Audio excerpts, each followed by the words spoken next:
The skies darkened over every major city on Earth simultaneously. Massive ships, each the size of Manhattan, hovered above the clouds, casting shadows that stretched for miles. It was June 17, 2087, the day that would forever change human history.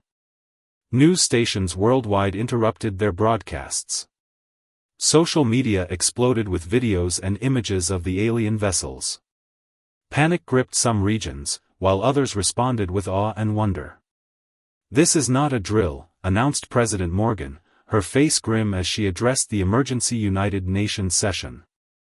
"We have confirmed that these are extraterrestrial vessels. They have requested a meeting with Earth's leadership."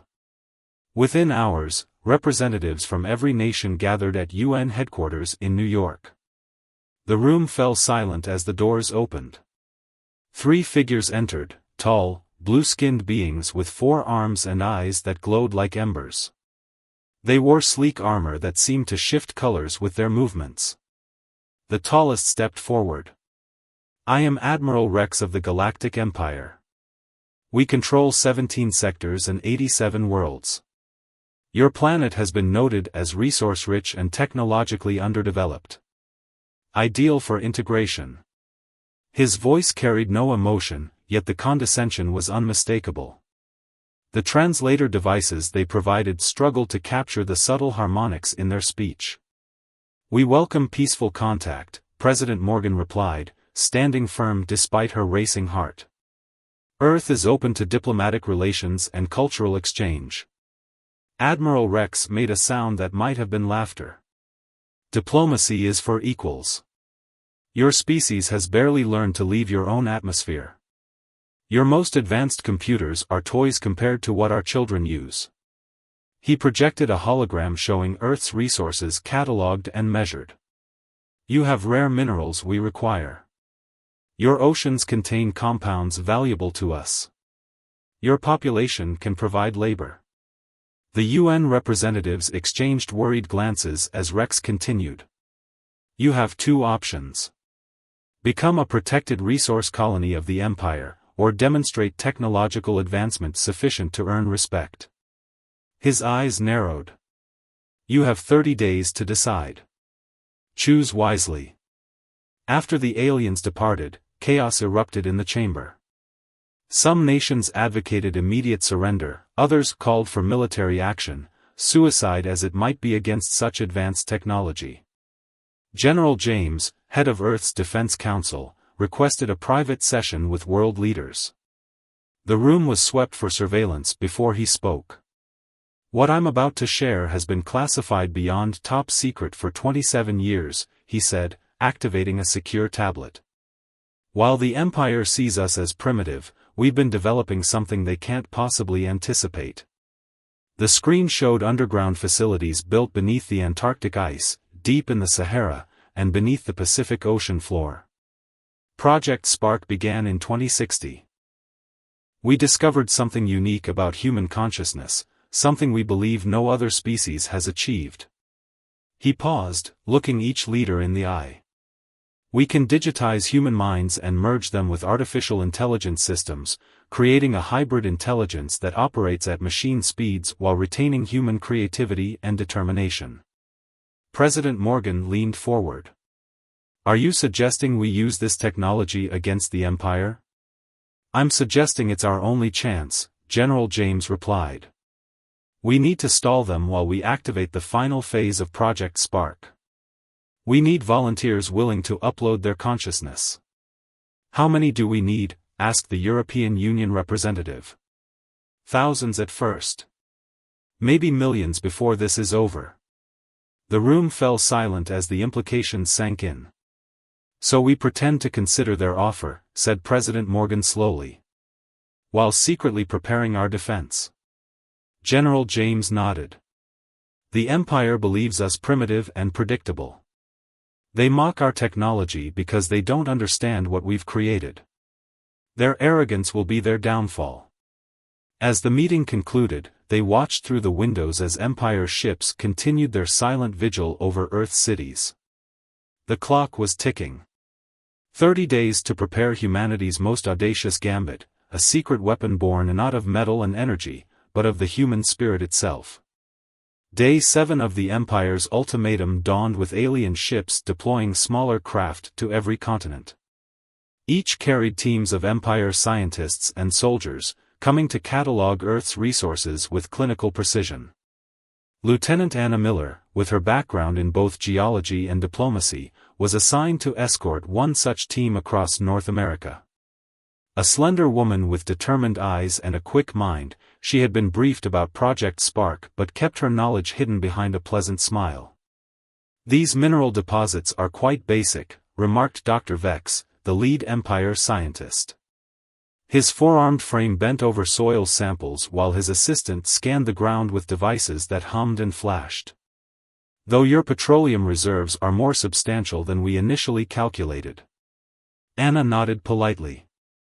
"We've been working to reduce our dependence on fossil fuels." Dr. Vex made the strange sound that passed for laughter among his kind. "How quaint. The Empire harvested all useful petroleum from our home world 10,000 years ago. We now synthesize any carbon compounds we require." This pattern repeated daily, the Empire team would examine Earth technology, resources, or achievements, then dismiss them as primitive or unremarkable. Anna catalogued every comment, every reaction, feeding information back to Project Spark headquarters through encrypted channels each night. During a survey of the Rocky Mountains, Anna noticed Dr. Vex's assistant studying a small device while the others worked. "Is everything all right?" she asked, approaching slowly. The assistant, smaller than the others with scales that shimmered purple in the sunlight, quickly hid the device. "I was merely curious about your world's history," the assistant admitted. "You call this planet Earth?" "Yes," Anna replied. "What do you call your home world?" The assistant hesitated before answering. "It was called Drex, but it exists now only in our archives. The Empire has moved beyond attachment to single worlds." Later that evening, the assistant, who called himself Kel, sought Anna out. Away from the others, his demeanor changed. "Your planet is the 88th world assessed for Imperial integration," Kel whispered. "I've analyzed all previous encounters. No world has successfully resisted." Anna kept her expression neutral. "Why are you telling me this?" "Because something is different here," Kel replied. "Your species appears technologically primitive, yet I detect energy signatures unlike anything in Imperial records. Hidden facilities worldwide are masking enormous power outputs." Anna's heart raced, but her voice remained steady. "Perhaps your readings are mistaken." "Perhaps," Kel conceded. "But know this, the Empire never negotiates in good faith. The 30-day period is merely time for us to complete our assessment." Meanwhile, across the globe, Project Spark accelerated. Deep beneath the Antarctic ice, thousands of volunteers underwent the consciousness transfer process. Military personnel went first, their minds digitized and merged with advanced AI systems developed in secret. General James, monitoring progress from the Central Command facility, received Anna's latest report. "The Empire suspects something," his aide commented. "Good," James replied. "Let them suspect. They're looking for conventional weapons, armies, or space fleets. They won't find those." On screens around him, progress bars showed the integration status of human minds with the networked system. Unlike pure AI, these hybrid consciousnesses retained human empathy, creativity, and determination, qualities the Empire had long ago sacrificed for efficiency. As the halfway point of the 30-day deadline approached, Earth's visible response appeared disorganized and resigned. Military forces conducted exercises that looked impressive on the surface but posed no threat to Empire technology. World leaders publicly debated the Empire's terms, giving every appearance of a civilization coming to terms with its subjugation. But beneath the surface, Project Spark reached critical mass. 10,000 human-AI hybrids now existed within Earth's hidden digital infrastructure, with more joining hourly. They trained in simulated environments, learning to control drone bodies, infiltrate systems, and coordinate as a collective intelligence while maintaining individual thought. On day 15, Anna discovered something crucial. While escorting Dr. Vex to a meeting with regional leaders, she observed the Empire's communication protocols, the standardized patterns they used across all their technology. They never adapted, she realized. They'd been the dominant power for so long, they never needed to change their basic systems. That night, she transmitted her findings to Project Spark. It was the vulnerability they needed, the flaw in the Empire's perfect armor. The countdown continued. 15 days until humanity would reveal its secret weapon. Day 29 arrived with a tense atmosphere blanketing the planet. News channels broadcast images of Empire ships repositioning above major cities. Military analysts speculated this meant preparation for attack, but world leaders maintained a careful facade of diplomatic engagement. President Morgan requested a final meeting with Admiral Rex aboard his command vessel. She arrived with a small delegation that included General James and Lieutenant Anna, both chosen for their intimate knowledge of Project Spark. "We have considered your terms," President Morgan announced in the sleek, metallic chamber where Rex received them. Holographic displays showcased imperial might, conquered worlds, vast fleets, and weapons of unimaginable power. "And your decision?" Rex asked, his 4 arms folded across his armored chest. "Before Earth submits," Morgan replied carefully, "we request a demonstration of Empire capabilities. Our people need to understand the protection you offer, and the consequences of refusal." Rex's ember eyes flashed with amusement. A reasonable request. What demonstration would satisfy Earth's leadership? General James stepped forward. "Our astronomers have tracked an asteroid cluster passing near our solar system. Perhaps the Empire could demonstrate its weapons by altering the asteroid's path?" Rex made that strange laughing sound again. "Why target mere rocks when I can provide a more memorable lesson?" He gestured toward a window where Earth's moon hung visible in the distance. "Tomorrow, we will remove a small portion of your moon, just enough to show our precision. The resulting debris will not threaten your planet." The human delegation exchanged worried glances, exactly as Rex expected. "We accept your demonstration," Morgan said finally. "And afterward, Earth will provide its formal response." As they returned to Earth, Anna whispered to General James, "Everything is in position. The last volunteers were processed 3 hours ago." James nodded. 25,000 consciousnesses integrated into the network. Operation Lightspeed begins at 0400 hours. Throughout that night, as Empire ships moved into position near the moon, Earth's conventional military forces publicly mobilized in what appeared to be desperate, last-minute defensive preparations. News reports showed fighter jets scrambling, missile batteries activating, and naval vessels deploying, all actions the Empire monitored with dismissive amusement. At precisely 0400 hours, Earth launched what looked like a primitive missile attack. 200 conventional rockets fired simultaneously from locations worldwide, all aimed at Empire vessels. On his command ship, Admiral Rex watched the approaching missiles on his display screens. "Pathetic," he remarked to his officers. "Their most powerful weapons cannot even penetrate our outer shields."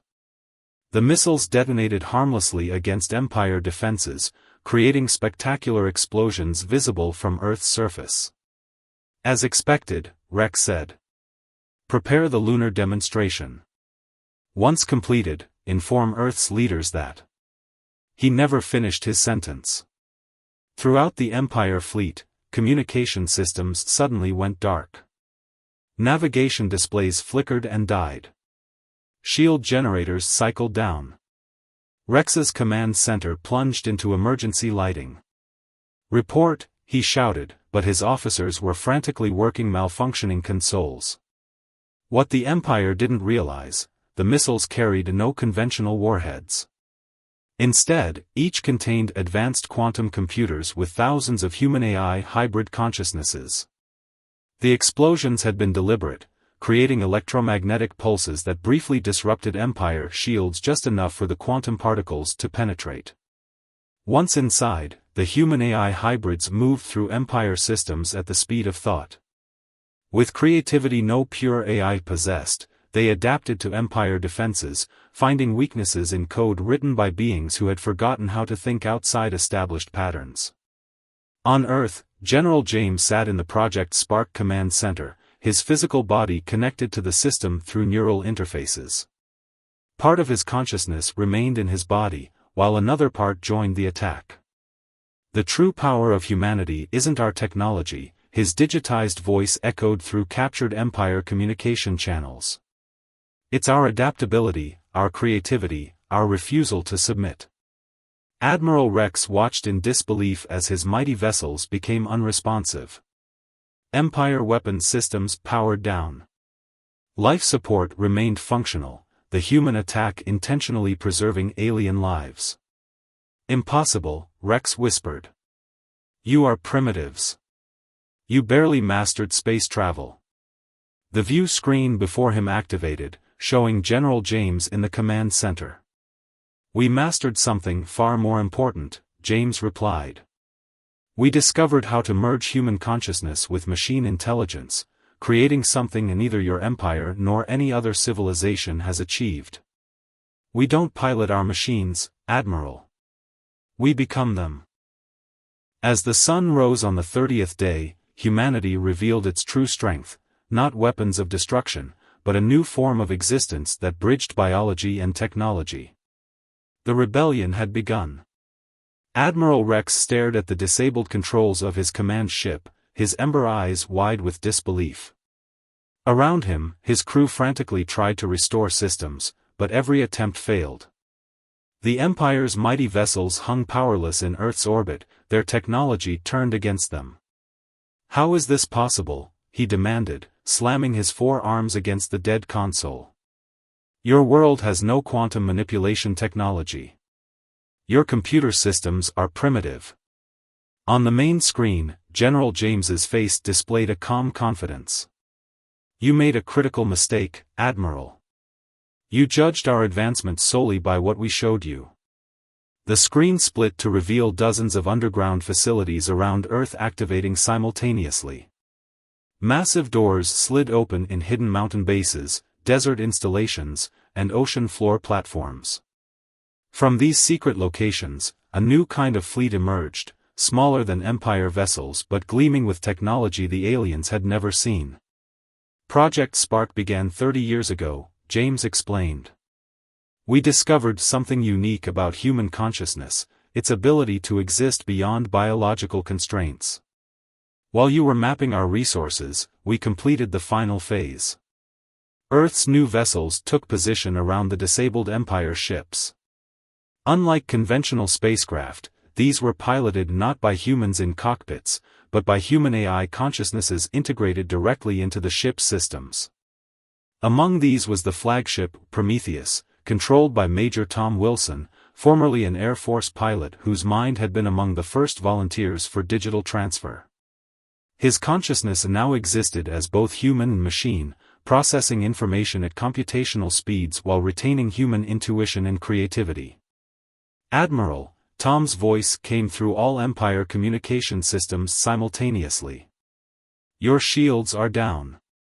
Your weapons are offline. We control your fleet now. On Earth, billions watched live feeds of the confrontation. Many had family members or friends who had volunteered for Project Spark, sacrificing their physical existence to become humanity's defenders. President Morgan addressed the people. Today, humanity shows the galaxy that true advancement comes not from domination, but from the courage to evolve. Our secret weapon isn't destructive power, it's our unique human spirit, now existing in a new form. Aboard the Empire command ship, Lieutenant Anna approached Admiral Rex under guard. The Empire officers had been contained but treated with respect, no violence, no revenge. Your species has existed for millions of years, Rex said quietly. Yet in all our encounters across 87 worlds, we've never seen this technology. How did you hide it from us? Anna smiled. We didn't hide our technology. You saw exactly what we wanted you to see: conventional computers, rockets, satellites. But Project Spark wasn't about hardware. It was about the human mind itself. She activated a handheld device showing schematics of the consciousness transfer process. Your civilization focused on controlling worlds. Ours focused on understanding consciousness. Rex studied the display, his expression shifting from disbelief to realization. The Empire's central systems are standardized across all our territories. If you can control my ships, we can access your entire network, Anna confirmed. Already, Project Spark consciousnesses are traveling through your communication relays to Empire worlds. Not to attack, but to free them. Outside, Earth's new fleet surrounded the Empire vessels. These ships had been built in secret, powered by fusion reactors developed decades earlier but kept hidden from public knowledge. Their hulls incorporated metamaterials that absorbed scanner signals, making them virtually invisible until activated. But the true marvel wasn't the ships themselves, it was what piloted them. Each vessel contained thousands of human AI consciousnesses working in harmony, processing information and making decisions at speeds no biological brain could match. Major Tom, his awareness expanded throughout the Prometheus, addressed his fellow consciousness pilots: the Empire fleet is secured. Phase 2 begins now. Across the solar system, Empire outposts went dark as human AI minds infiltrated their systems. On Mars, Empire mining operations found their equipment suddenly controlled by invisible forces. Near Jupiter, research stations discovered their data being copied and analyzed by entities moving through their networks like digital ghosts. General James, still connected to the network from Earth's command center, monitored the operation's progress. Admiral Rex, he communicated, Earth demands the immediate withdrawal of all Empire forces from our solar system. We offer peace, but from a position of strength, not submission. As if responding to his words, alarm signals suddenly blared throughout the command center. On tactical displays, hundreds of new signals appeared at the edge of the solar system. Empire reinforcements, James announced grimly. They're coming. The Empire reinforcements materialized at the edge of the solar system, thousands of warships arranged in battle formation. Their sudden appearance created gravitational ripples that astronomers detected instantly. Earth's defense systems automatically went to maximum alert. In the Project Spark Command Center, General James studied the tactical displays with both his physical eyes and his partially digitized consciousness. The new Imperial fleet dwarfed the first wave, stretching across space in a formation designed to intimidate. They've sent the 7th Imperial Armada, Admiral Rex stated from his contained position on Earth. His tone carried a mixture of pride and concern. The Empire doesn't negotiate when challenged. The 7th Armada has destroyed entire civilizations. General James turned to face him. Then they've never faced humanity. Throughout Earth's hidden facilities, the consciousness transfer process accelerated to emergency protocols. Volunteers by the millions stepped forward, soldiers, pilots, engineers, and ordinary citizens willing to transcend their physical forms to defend their world. Each understood the risks, the technology was still experimental, and no one knew if they could ever return to their bodies. Project Spark is now at full deployment, reported Dr. Hayes, the scientist who had pioneered the consciousness transfer process 3 decades earlier. Now elderly, she monitored the system's core functions with tears in her eyes. Over 2 million consciousnesses have been successfully integrated. Earth's new fleet moved to defensive positions, their hulls shimmering with energy shields based on principles the Empire had never encountered. Unlike Empire ships, which relied on standardized designs across their territory, Earth's vessels had been created with human ingenuity, each one unique, unpredictable, and adaptive. Major Tom, his consciousness expanded throughout the Prometheus, communicated with the Earth Defense Network. The Empire approach vectors suggest a standard encirclement tactic. They expect us to defend statically. Then let's surprise them, came the response from a newly integrated consciousness, Dr. Lena Wright, formerly Earth's leading quantum physicist. If we can hack their communication systems like we did with the first wave, we might not need to fight. The Empire Armada's advance was methodical and confident. In the flagship's command center, Grand Marshal Dex addressed his officers, "This primitive world has somehow managed to capture our advance force. We will show them the consequence of such defiance. Prepare the primary weapons." What the Empire forces didn't realize was that human AI consciousnesses had already infiltrated their network through the captured first-wave ships. As the Armada prepared to fire, Major Tom executed the counterattack. Not with weapons, but with code. Empire targeting systems suddenly identified their own vessels as enemies. Weapon safety protocols initiated emergency shutdowns. Navigation systems projected false data, causing ships to adjust position and nearly collide with each other. Confusion spread through the Armada as commanders found themselves fighting their own technology. And in that moment of disarray, Earth struck back physically. The Prometheus led a formation of 50 Earth vessels directly toward the Empire flagship. They moved with impossible agility, their human AI pilots thinking and reacting at machine speeds while employing human creative tactics no Empire commander could anticipate. Their shields operate on a rotational frequency, Lena's consciousness reported through the network. If we time our approach precisely. The Earth fleet fired synchronized bursts of energy not at the Empire's ships but at specific points in space around them. The energy pulses created quantum resonance patterns that disrupted the frequency-based shields. Gaps appeared in the previously impenetrable defenses. "Now!" Major Tom commanded. Earth vessels slipped through the temporary shield openings, penetrating deep into the Empire formation before the aliens could respond. Instead of attacking, the ships attached themselves to key Empire vessels like technological parasites, overriding their systems from within.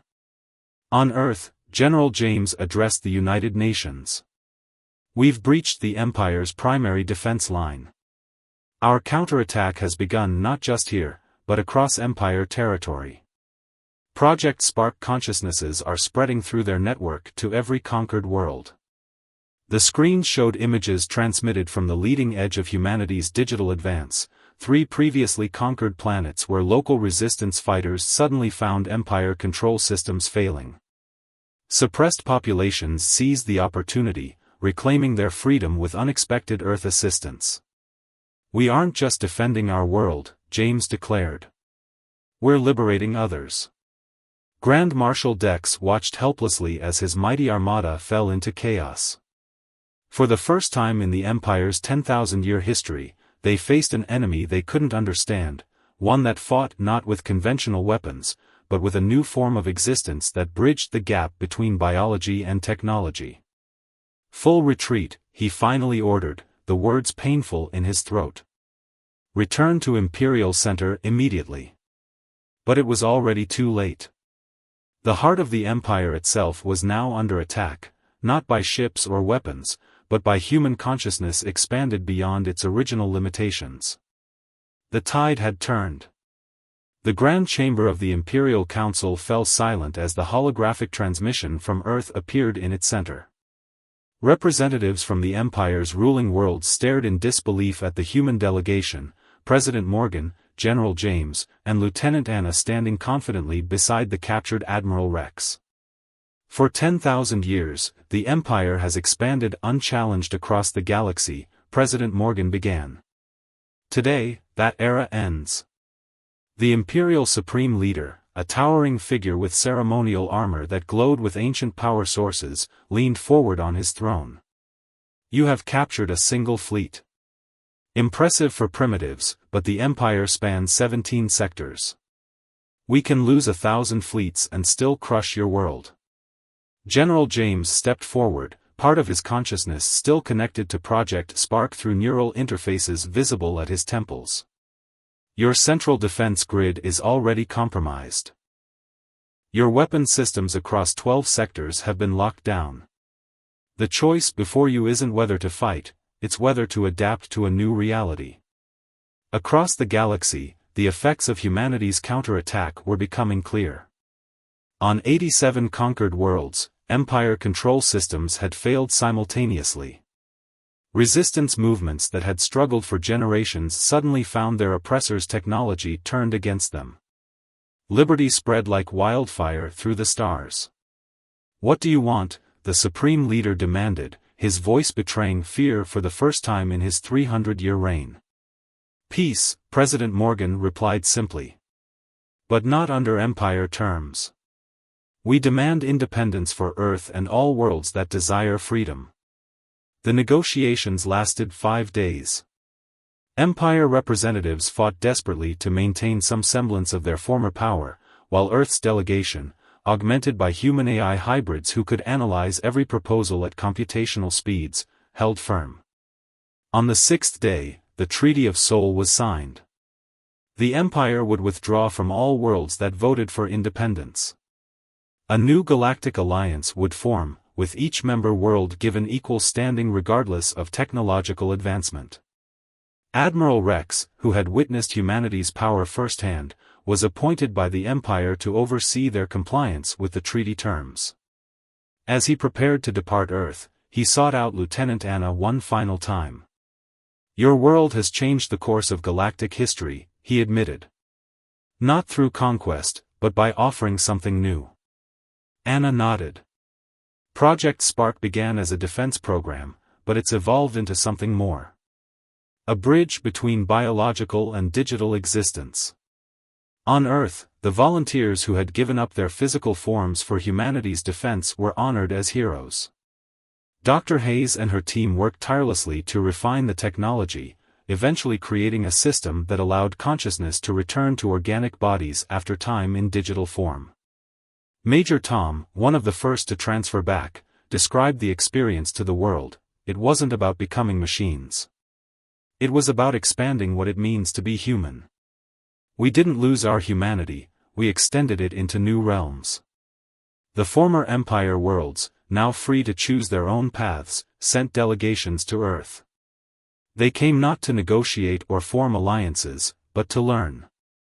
Earth freely shared Project Spark technology with these worlds, with one condition: it could never be used for conquest or control. 1 year after first contact, Earth launched its first diplomatic mission beyond the solar system. The Prometheus, still guided by human AI hybrids but now carrying physical ambassadors as well, embarked on a journey to help establish the new Galactic Alliance. General James, addressing the farewell ceremony, reflected on humanity's journey. "The Empire mocked us because they measured advancement only by the age of a civilization or the destructive power of its weapons. They failed to understand that true progress comes from the heart and mind, from compassion, creativity, and courage." On distant worlds, statues were erected honoring the unexpected liberators from Earth. Not conquerors with weapons, but saviors who had shown the galaxy a new path forward, one where consciousness itself could evolve beyond biological constraints while retaining the essential qualities that made it human. The empire that had stood for 10 millennia gradually transformed. Its rigid hierarchy gave way to more collaborative governance. Its standardized technology evolved to incorporate the creative spark it had once dismissed. Admiral Rex, now serving as a bridge between old and new, wrote in his final report to the former Imperial Council: "The humans succeeded where 87 worlds failed not because they were stronger or more advanced, but because they refused to accept limitations. They turned their greatest vulnerability, their biological fragility, into their greatest strength by transcending it while preserving what made them unique." Earth's legacy spread across the stars, the profound truth that civilization's worth lies not in dominance, but in its capacity for innovation, compassion, and growth. The secret weapon that saved humanity ultimately transformed the galaxy, not through destruction, but through evolution.